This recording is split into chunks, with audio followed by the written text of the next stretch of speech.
graça no amor de Jesus, amém? Sabemos que os dias têm passado e a situação tem ficado difícil, nós sofremos perdas, nós ficamos tristes, mas nós sabemos também do consolo vem do nosso Senhor. E nesse momento eu convido toda a igreja a fechar seus olhos, no lugar onde você estiver, e vamos clamar a Deus para que Ele venha ser conosco, amém? Oremos.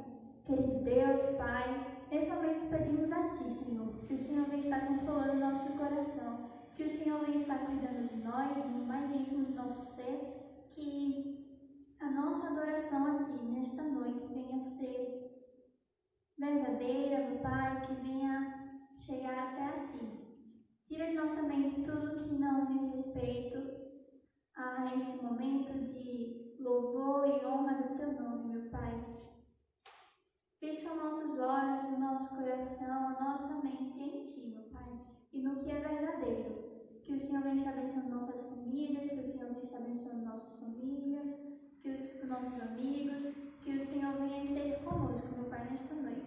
E tudo que vem a ocorrer neste culto venha ser para a honra e louvor do Teu nome. É isso que nós te pedimos, em nome do Teu Filho amado Jesus, que sofreu na cruz por todos nós. Amém. Nesse momento, nós iremos louvar o Senhor.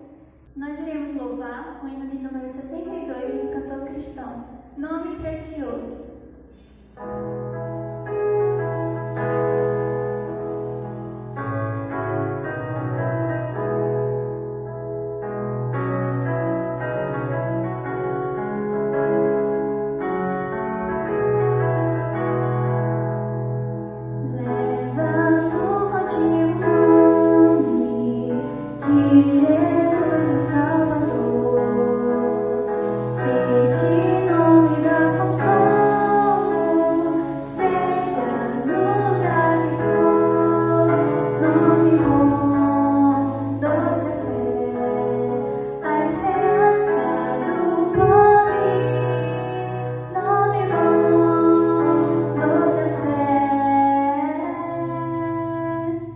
A esperança do povo.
por dentro da nossa rotina nesse período de pandemia, de quarentena.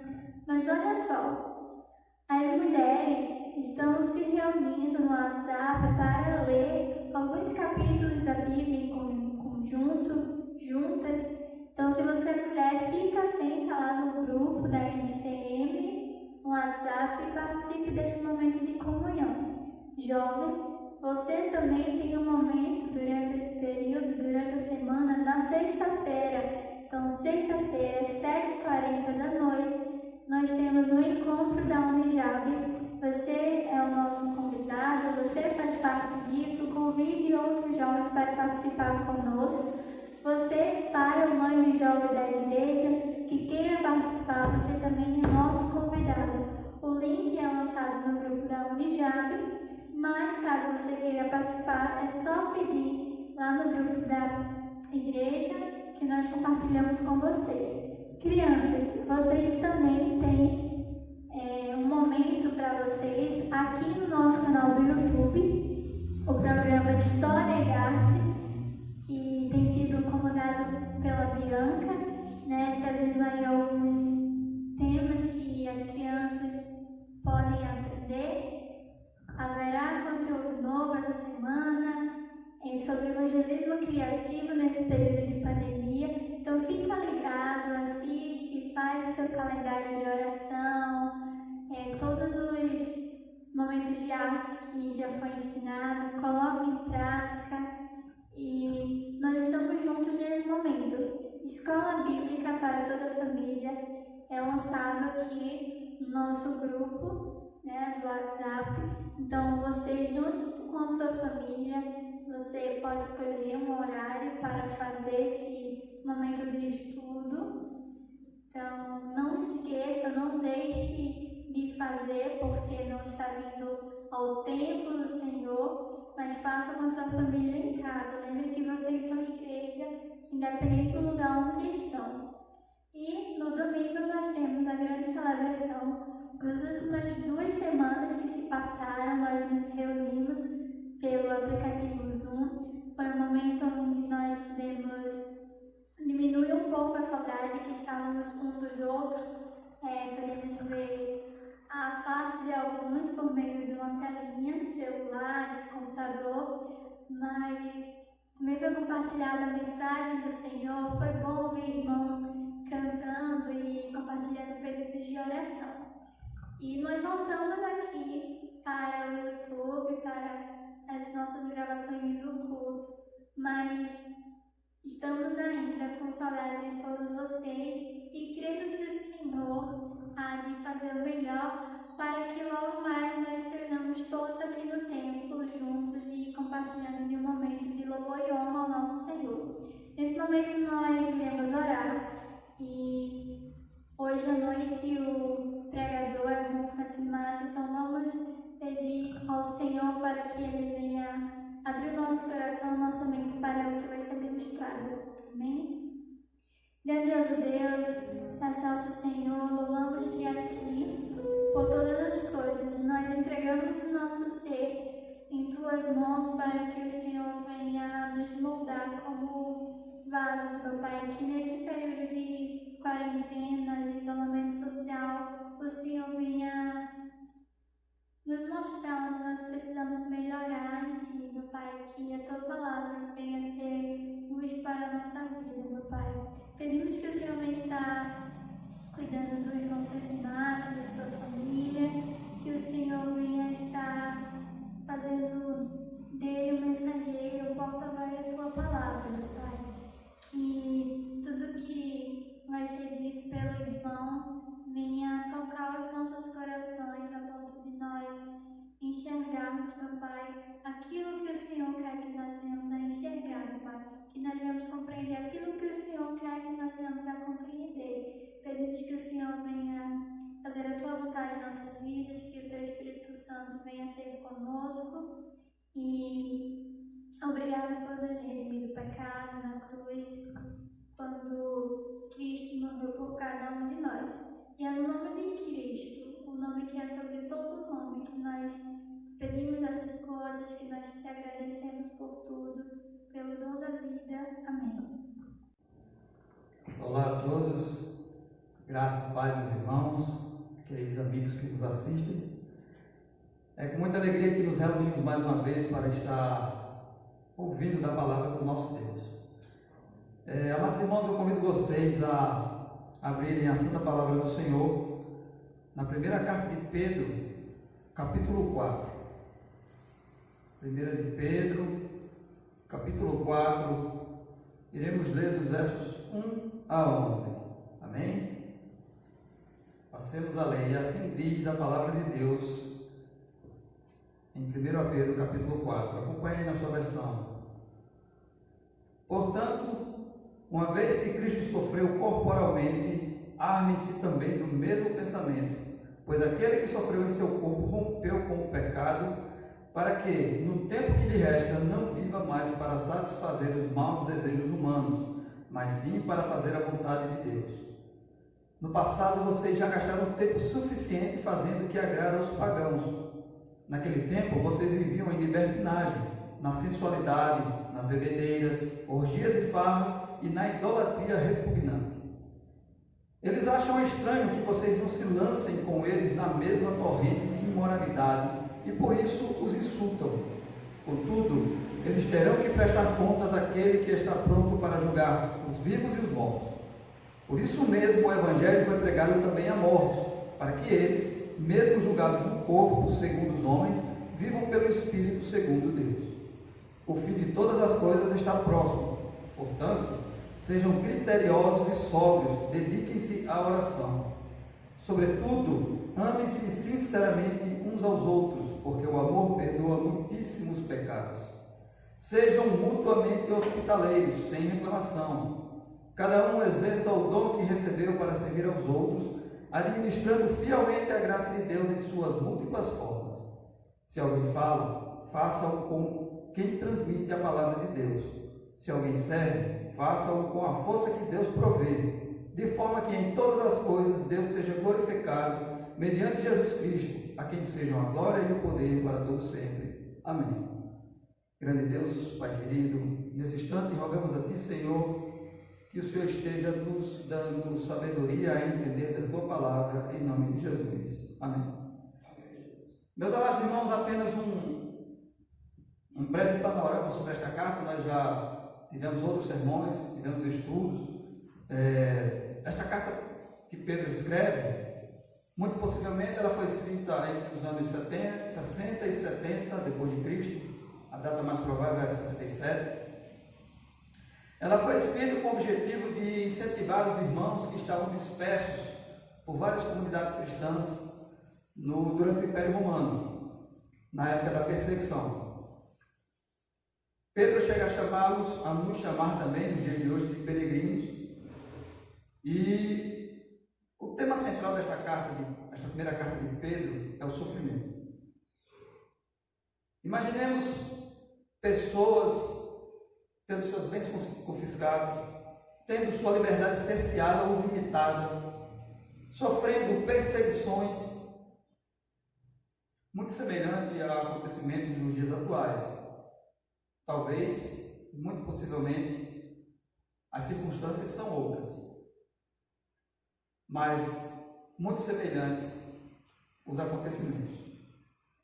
E nós vimos que Pedro, ele começa a trazer à memória dos irmãos dispersos, começa a trazer à memória deles os ensinamentos do nosso Senhor Jesus Cristo, para que diante dos sofrimentos eles tenham em suas lembranças recursos para suportar. Nós vimos Pedro falando sobre o relacionamento entre senhor e escravo, patrões e empregados, maridos e mulheres. Vimos ele falar sobre o relacionamento enquanto igreja, nos exortando, nos ensinando a pensarmos unanimemente. Vimos ele nos ensinando que Cristo morreu uma vez só por todos e que dessa forma, com minhas palavras, o poder do pecado sobre nós cessa e temos então a salvação em Cristo Jesus. Então Pedro prossegue para ânimo daqueles irmãos e para nós nos dias de hoje, falando de sofrimento. Em outro sermão que nós tivemos nesta carta, foi dito que, e em outros sermões também, que o crente, o cristão, ele não está isento de sofrimento. Deus não promete que nós não teremos sofrimento.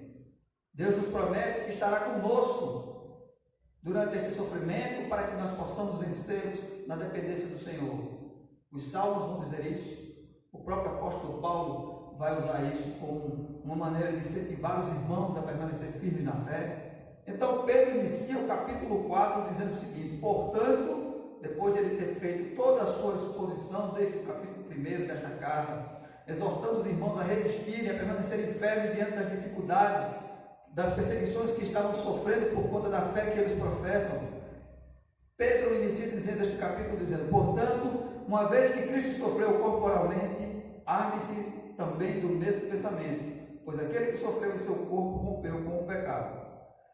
Então nós vamos tirar alguns ensinamentos desse bloco de textos, do 1 ao 11, em algumas divisões. E a primeira que eu quero fazer com vocês, meus amados, é que o sofrimento, ele nos equipa para que nós possamos lutar contra o pecado. E antes de prosseguir, eu quero dizer que, apesar de nós entendermos que o sofrimento, que a dor nos ensina alguma coisa, eu quero dizer que nós não temos prazer no sofrimento. Isso é masoquismo. Mas também quero dizer que nós não simplesmente aceitamos o sofrimento de uma maneira inerte, do tipo, não tenho o que fazer, vou sofrer calado, simplesmente esperar o sofrimento passar. A ideia não é essa. A ideia é que, diante da palavra do Senhor, diante do que ela nos ensina, nós venhamos a aprender a ter alegria mesmo diante das dificuldades, confiando em nosso Deus.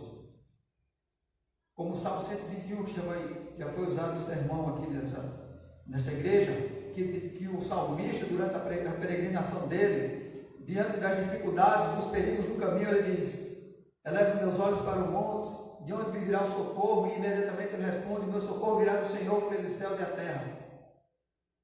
Então, que nós, antes de prosseguirmos com o nosso sermão, nós temos a consciência de que nós não somos masoquistas, nós não gostamos do sofrimento, nós não temos prazer com ele, nós não buscamos o sofrimento, mas também nós não simplesmente aceitamos o sofrimento sem nenhum tipo de entendimento, sem ter o que fazer, o que a filosofia chama de estoicos.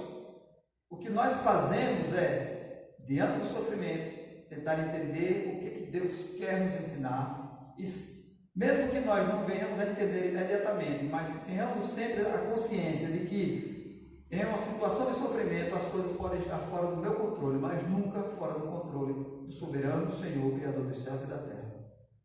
Então, no primeiro bloco do texto, a primeira lição que eu gostaria de aprender com os irmãos esta noite é que, diante do sofrimento, de acordo com o que o apóstolo Pedro vem a nos ensinar hoje, nós podemos nos equipar na nossa luta contra o pecado. Vejamos os versos de 1 a 3. Portanto, uma vez que Cristo sofreu corporalmente, armem-se também do mesmo pensamento, pois aquele que sofreu em seu corpo rompeu com o pecado, para que, no tempo que lhe resta, não viva mais para satisfazer os maus desejos humanos, mas sim para fazer a vontade de Deus. No passado, vocês já gastaram tempo suficiente fazendo o que agrada aos pagãos.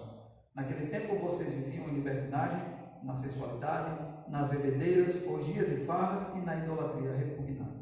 Bom, primeira coisa, devemos nos lembrar que o nosso Senhor, sendo perfeito, sendo Filho de Deus, ainda assim ele sofreu corporalmente, ou seja, ele sofreu em sua carne.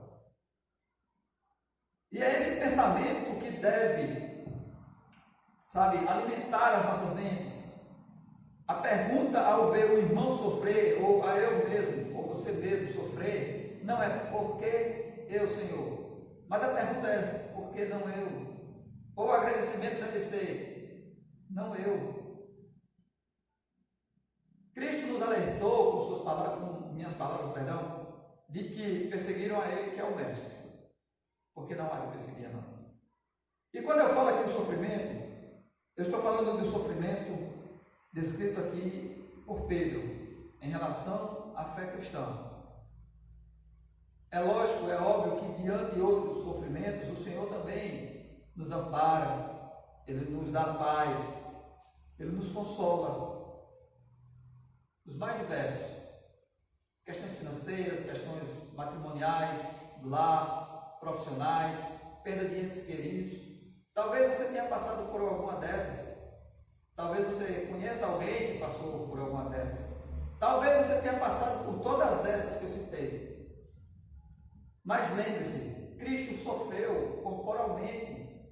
Cristo também padeceu sofrimentos.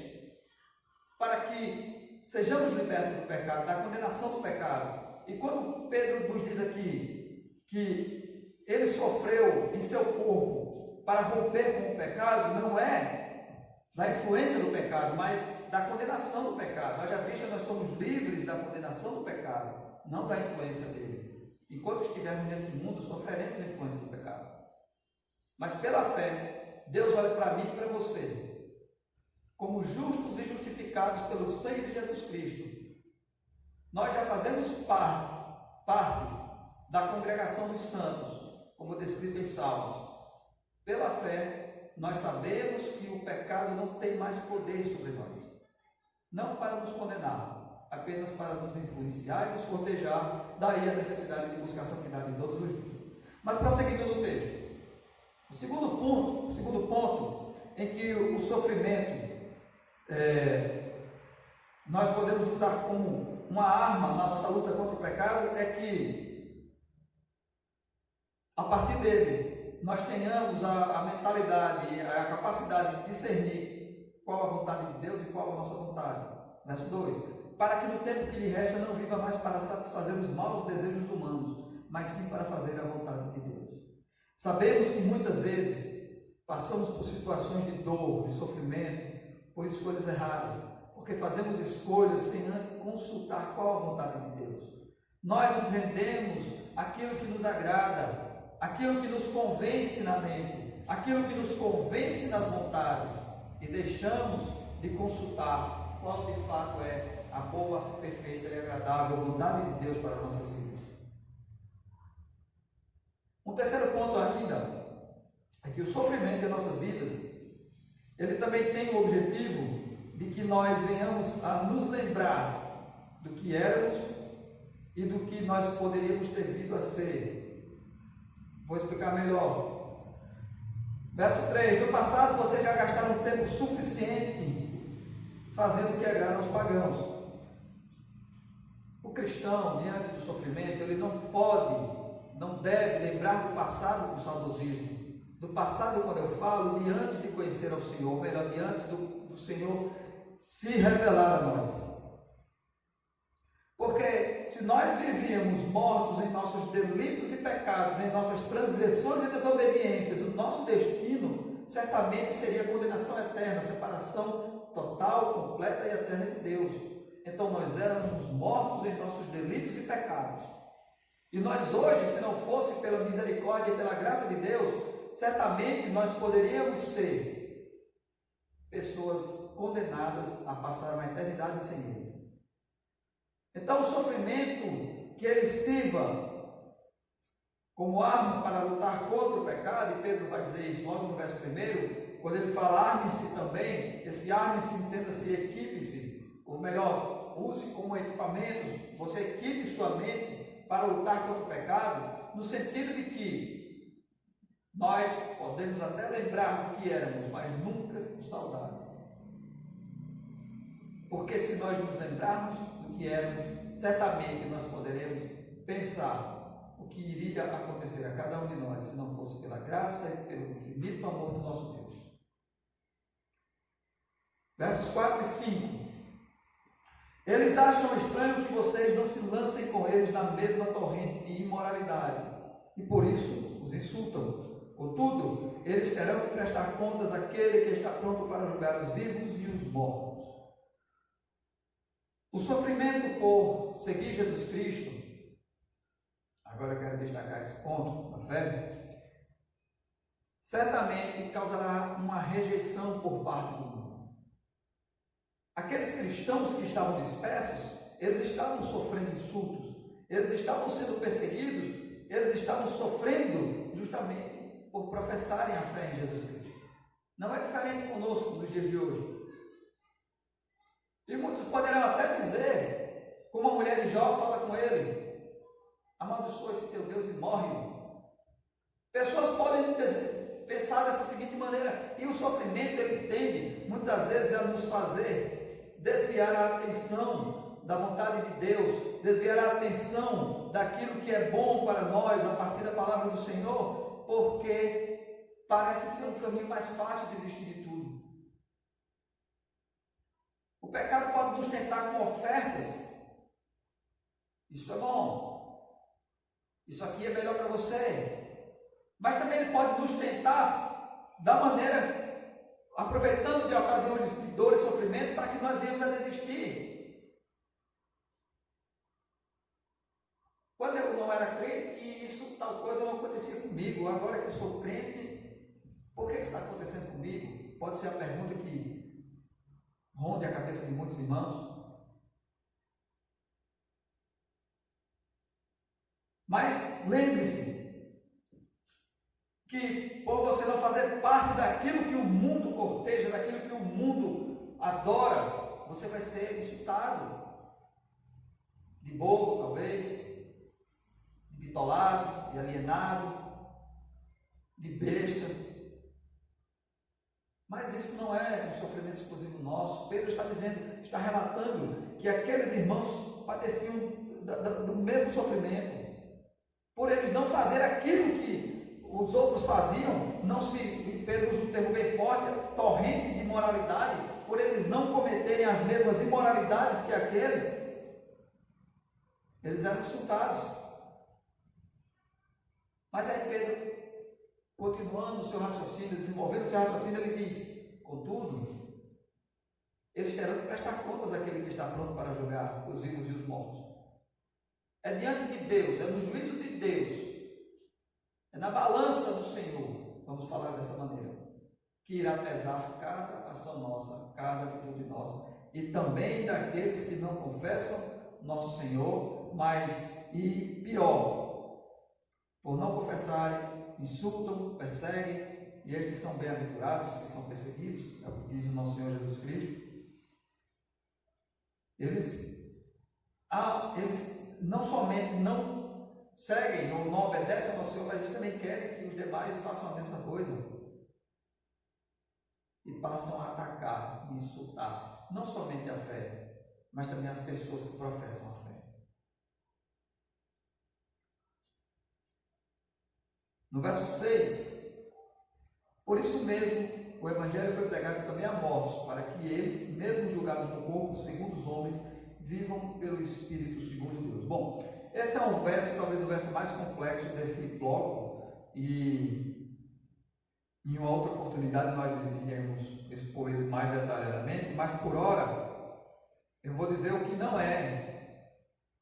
Basta apenas que nós tenhamos em mente o que não é para prosseguir com o nosso sermão, e num momento oportuno nós poderemos abordar mais detalhadamente. Quando Pedro diz que o Evangelho foi pregado também a mortos, para que eles, mesmo julgados no corpo, segundo os homens, vivam pelo Espírito, segundo Deus, o que Pedro não está dizendo, e nós podemos afirmar de acordo com toda a Escritura, é que ele não está nem sequer levantando a hipótese de que existe uma segunda chance de salvação após a morte. Pedro não está dizendo aqui, em momento algum, que após a morte ainda é possível ser salvo. Não é isso que ele está dizendo, tá? Mas como terceiro ponto que eu quero abordar diante do sofrimento é que a pregação do Evangelho, ela deve ser feita, inclusive, no sofrimento. É isso que o apóstolo está levantando aqui como questão para nós pensarmos. Quando ele diz, por isso mesmo o Evangelho foi pregado também a mortos, ele está dando ênfase de que mesmo diante, veja que ele vem discorrendo sobre o sofrimento desde o início da carta. Agora ele se concentra de uma maneira mais intensa neste capítulo. Ele está dizendo que mesmo diante do sofrimento, o Evangelho deve ser pregado. O pastor, quando ele cita uma frase, eu não me recordo quem é o autor, que diz assim: pregue o Evangelho. Se preciso, use palavras. E é nesse sentido do viver, sabe? Do viver santo, de você demonstrar que você realmente é alguém salvo, que você realmente crê em Jesus Cristo como Senhor e Salvador da sua vida. É com a sua vida que você deve fazer a maior pregação. E se possível, e se preciso, use palavras. O apóstolo Paulo vai trazer isso em uma evidência maior quando ele está pregando aos Filipenses. Ele vai dizer: olha, todas essas coisas que me aconteceram serviram, isso é com minhas palavras, tá, irmão? Serviram para o avanço do Evangelho. E o que foram essas coisas que aconteceram a Paulo? Apedrejado, perseguido, açoitado, preso, sofreu naufrágio, mordido por cobra. E ainda assim ele diz que isso serviu para o avanço do Evangelho. Em a ocasião da prisão dele, quando ele escreve aos Filipenses, ele vai nos dizer que por conta desta prisão, algumas coisas maravilhosas aconteceram. A guarda de elite do governador, a guarda pretoriana, ficou conhecendo o Evangelho de Jesus Cristo por conta da prisão de Paulo. Ele vai dizer que outros irmãos, motivados pela prisão dele, pregaram com mais ousadia o Evangelho de Jesus Cristo. Então, diante do sofrimento, devemos também ter a consciência de que o Evangelho deve continuar a ser pregado. No verso 7, o apóstolo nos chama a atenção para que, diante do sofrimento, nós estejamos alertas. Ele diz: o fim de todas as coisas está próximo, portanto, sejam criteriosos e sóbrios, dediquem-se à oração. O sofrimento também tem essa característica de nós sermos mais zelosos, sermos mais cuidadosos, de nós buscarmos mais a Deus. E eu volto a dizer, nós não devemos procurar sofrer, mas diante do sofrimento, procurar entender daquilo ali, que lição eu tiro para a minha vida, daquilo ali, o que Deus vai me ensinar com o seu socorro bem presente. Dentre eles, o cuidado, o zelo, ser sóbrio, como o apóstolo está dizendo aqui, e buscar, se dedicar mais à oração, é outra característica do sofrer cristão. Se aproximando já para a nossa conclusão, nos versos 8 a 10, nós podemos ver que o sofrimento nos aproxima dos nossos irmãos e do nosso Deus. Ele diz: sobretudo, amem-se sinceramente uns aos outros, porque o amor perdoa muitíssimos pecados. Sejam mutuamente hospitaleiros, sem reclamação. Cada um exerça o dom que recebeu para servir aos outros, administrando fielmente a graça de Deus em suas múltiplas formas. Já no verso 8 desse primeiro pequeno bloco de texto, nós vemos que Pedro nos exorta a nos amarmos sinceramente uns aos outros, e porque esse amor, ele perdoa muitíssimos pecados. Se nós prestarmos atenção, são os momentos de dor, são os momentos de sofrimento, que sem fingimento nós expressamos o nosso amor pelo outro. Nós expressamos com sinceridade o nosso amor pelo próximo. Então, diante do sofrimento, é revelado o amor verdadeiro entre irmãos. A preocupação com o outro, o sentir a dor do outro e chorar junto com ele, oferecer o ombro para que ele chore. Muitas vezes nós não podemos falar nada, nós não conseguimos dizer nada, mas podemos ouvir. Isso já ajuda bastante o outro, sabe? E sem reclamação ou sem murmuração. Às vezes pode acontecer de alguém fazer pelo outro com uma obrigação no sentido de ser um fardo, mas diante da dor do outro, nós fazemos isso de coração. Nós fazemos isso na esperança de que possamos de alguma forma diminuir e aliviar o sofrimento daquele irmão. Então nós fazemos isso com sinceridade e sem reclamação. E no verso 10 o apóstolo diz que nós venhamos a exercer os dons que Deus nos dá para servir o outro em suas múltiplas formas, ou a multiforme graça de Deus. Multiforme graça de Deus. E nós entendemos que existem pessoas que conseguem louvar, pessoas que conseguem ministrar a palavra, pessoas que conseguem aconselhar, mas que também diante da multiforme graça de Deus, existem pessoas que têm o dom de consolar, que têm o dom de saber ajudar, de saber ouvir e de saber, meus irmãos, o que o outro está querendo, está precisando de ajuda, muitas vezes simplesmente por um olhar. Mas a multiforme graça de Deus é assim. Ela se revela nas mais variadas formas de dons dentro da igreja, com o único objetivo: glorificar a Deus no serviço ao outro. E como conclusão, meus amados, eu quero ler o verso 11, onde o apóstolo diz o seguinte: se alguém fala, faça-o como quem transmite a palavra de Deus. Se alguém serve, faça-o com a força que Deus provê, de forma que em todas as coisas Deus seja glorificado mediante Jesus Cristo, a quem seja a glória e o poder para todos sempre. Amém. Que a dor e o sofrimento, ela não seja vista com a mentalidade dos judeus da época em que Jesus Cristo veio, onde Cristo teve que ensinar a seus discípulos que tudo é para a glória de Deus. Ao avistarem um homem cego de nascença, eles indagam ao nosso Senhor: Mestre, Senhor, por que este homem nasceu assim? Quem pecou? Ele ou os pais? Porque esse era o pensamento da época. Aqueles homens entendiam, e Pedro está trazendo isso agora à mente daqueles irmãos que estão sofrendo: olha, vocês não estão sofrendo por pecado ou por castigo, não. É para que Deus seja glorificado em nome de Jesus Cristo. Então, Jesus ensina aqueles discípulos, naquele momento: nem ele nem os pais. Este homem nasceu assim, para que nele se manifeste a glória de Deus.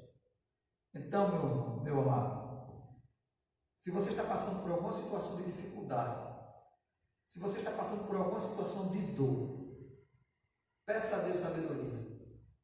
Peça a Deus que revele a você, se for da vontade dele, o motivo deste sofrimento. Mas que, se não revelar, peça a Deus força para que você aceite a si mesmo. Porque nós vemos muitas frases de pessoas dizendo mudar o mundo.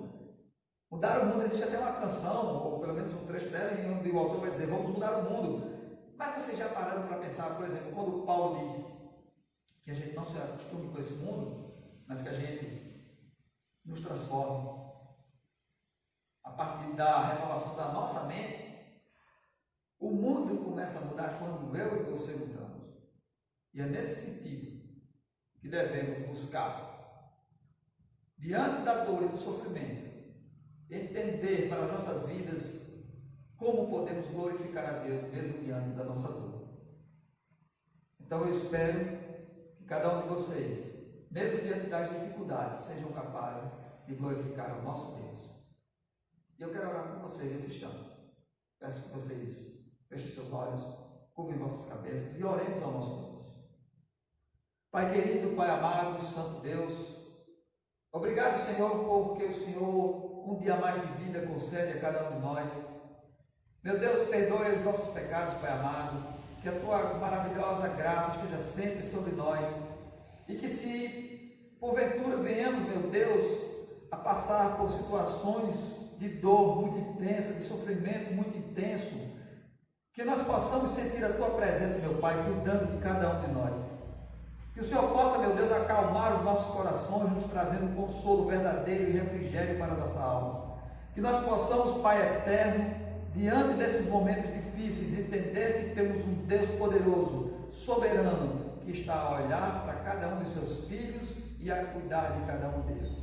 Muito obrigado por tudo, meu Deus, e é no nome poderoso do Senhor Jesus Cristo que eu, Senhor, me agradeço. Amém.